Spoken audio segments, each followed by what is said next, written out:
Hello.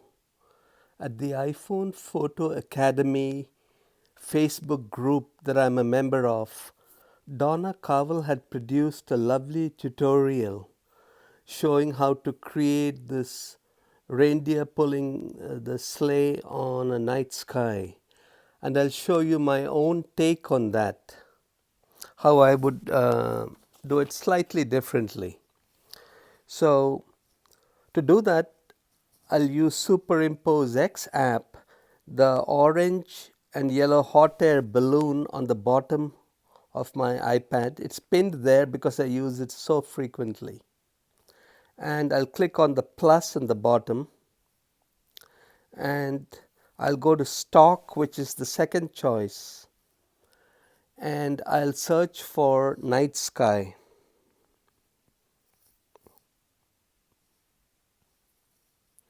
And this is a Pixabay, which is a royalty-free, copyright-free image database. I'm going to choose this one, and it pulled it in high resolution. I'll click on the check mark on the top right, and it has loaded as the base layer.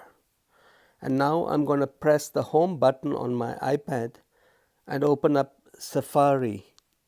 And I'm going to search in Safari for Santa reindeer PNG.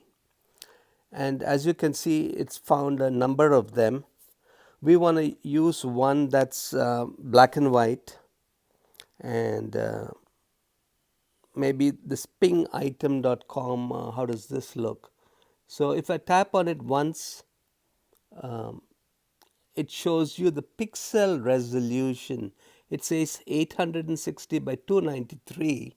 So anything around 600 pixels and larger is reasonably good resolution. So I long press on it and click on copy. And then I'll go to SuperimposeX, tap the icon again and click on plus, photo layer and paste. And what that did is it copied from the clipboard into SuperimposeX, and I click on the check mark on the top right. So here we got Santa into the image. In the bottom, I'll choose transform, and I'll pinch and zoom and maybe rotate a little bit the orientation that I want. Now, Donna had taught the technique of using mask tool, and she had used the second tool here, and you tap in this. But the drawback of this method is then you have to kind of go in and select these areas. Now, by the way, even though I'm on an iPad with a Apple Pencil, I'm actually using my fingers to show that this can also be done on a phone. You don't have to be very precise. But instead of using this, I'll undo. So I'm going to click on the undo tool on the bottom left once, twice, thrice, and I've got the white background again. So instead of using this mask tool, the mask tool that looks like a rainbow here, this one is actually for selecting a single color. So if I now tap in a white area, you'll notice that it has even masked out all of the white areas inside the sleigh. It selects every white pixel in the image and eliminates that. If you wanted to get a little bit more precise, and I zoom into the image here, you can see that there's a slight white border. And if I click on blur shrink on the bottom tool here, blur and shrink, I can shrink mask by sliding it to the left, and that took care of those white borders everywhere. If I wanted to have a deliberate white border for a cartoon effect, I can slide and expand the mask like that. But I don't want that, so I'm going to go back to minus, let's say -2. And there we have Santa. Now, I want to show you another option. So I'm going to click on my layer stack and delete Santa. Instead, I'll go on photo layer and add. Again, I'll transform and position him. But what I want to show you is one more technique when your background is white, is you can go to layers on the bottom and go to blend and choose the second option from the top, multiply. So if you do a layer multiply, all the white areas become transparent, and if you zoom in, it's a very clean and sharp mask. So that's a simple way of getting the mask. At this point, if you want, you can add text to it, and to do that you click on editor, tools, text, and double click. We can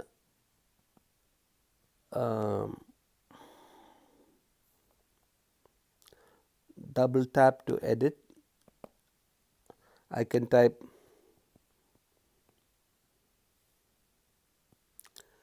and done, and then I can go to font. There are about 64 fonts that are built into SuperimposeX. But in addition to the 64 fonts, if you click on this little S square on the left, you can choose from all of the fonts on your iPhone or iPad. In my case, that's about 250 fonts. So I have an option of almost 300 fonts I could choose.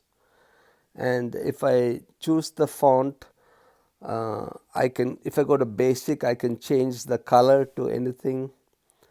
I can even use a textured font. If I click on the left, I can have a texture for the font like that. I can do the spacing. I can adjust the font by making it to the right or left. I think I've converted it to a raster image here.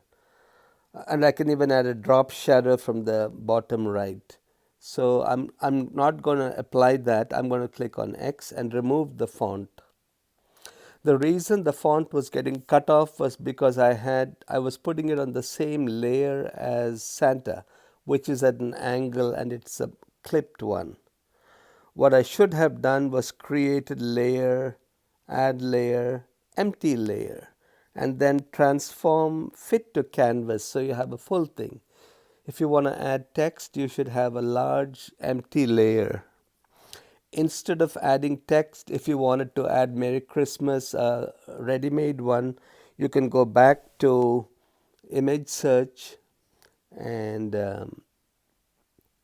do Merry Christmas PNG, and let's say you want to choose this one if you liked it. So you click on it, copy, come back to SuperimposeX, layer plus photo layer, and then click on check mark there. We got it. Transform, bring it somewhere to the bottom here, and in this case I would go to mask tool, and maybe I'll choose that one and put it like that. So this looks very garish on this video, so I won't use it.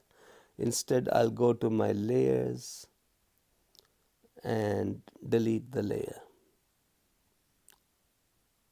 and show all my layers. I think my SuperimposeX is freezing on me right now.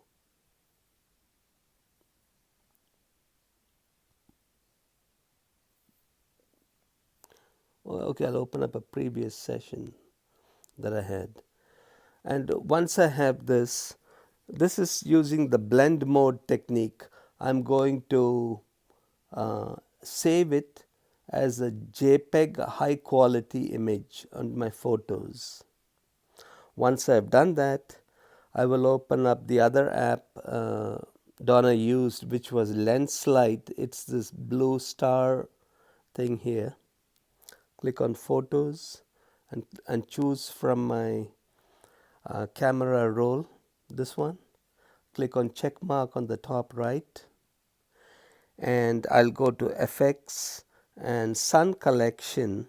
I'll choose one of these blazing sun maybe, and I can pinch and bring it narrow and small to the front of the reindeer there, like that.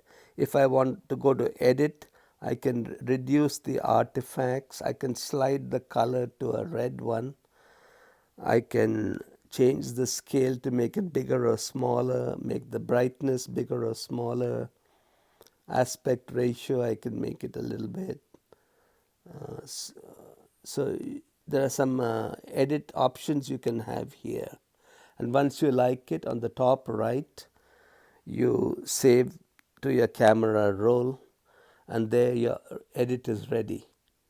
So I hope you learned some techniques in this video. One thing I wanted to share is that in SuperimposeX, where do you learn these masking options, etc.? So if you look at the very bottom left, there is a gear, and if you click on the gear here, there's a number of video tutorials. Sessions is about all of the previous editing sessions you have done. They get saved in SuperimposeX. This tutorial shows you how to access them, delete them, duplicate them. Layers, there are 12 layers in SuperimposeX that you can use. These two masking tutorials are extremely useful. I urge you to check out these basics. Also, under examples, there are some specific examples they have done. In the past, these did not have audio, so they are a little harder to follow along, but they are YouTube tutorials, and you can play them on slower speed, and you can learn a lot from there. So again, thank you for watching. If you enjoyed this tutorial, be sure to subscribe to my YouTube channel, because from time to time I paste these, I share these tutorials on photo editing. Thank you.